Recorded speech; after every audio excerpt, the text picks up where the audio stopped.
నెలల తరబడి ఎన్ని మందులు వాడినా మీ మోకాల నొప్పులు తగ్గట్లేదా? ప్రాణ పెయిన్ క్లినిక్ లో అత్యాధునిక చికిత్స. 58 ఏళ్ల విద్యుత్ వెలుగుల సాక్ష్యాలు నేలరాలాయి. నాటి ఉమ్మడి ఆంధ్రప్రదేశ్ కు తొలి విద్యుత్ వెలుగులు అందింది. తొలి తెలంగాణ ఉద్యమం పురుడు పోసుకుంది అక్కడే.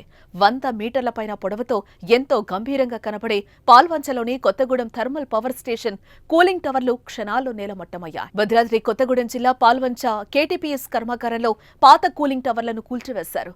ఏ, బి, సి స్టేషన్లలో 680 మెగావాట్లు ఉత్పత్తి చేసి 8 పాత కూలింగ్ టవర్లకు కాలం చెల్లింది.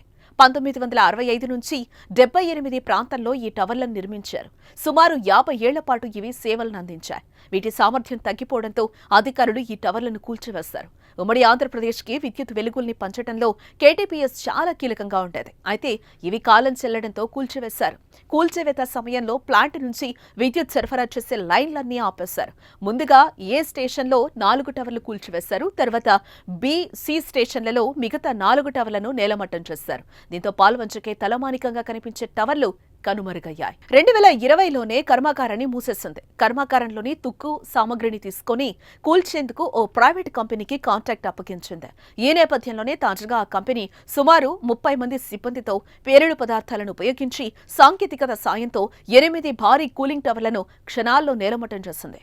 1966లో ఏపీఎస్ఈబీ పాల్వంచలో విద్యుత్ ఉత్పత్తి కోసం కేటీపీఎస్ కర్మాగారాన్ని ప్రారంభించింది. మొత్తం 3 యూనిట్ల ద్వారా 720 మెగావాట్ల విద్యుత్ ఉత్పత్తి ప్రారంభించింది.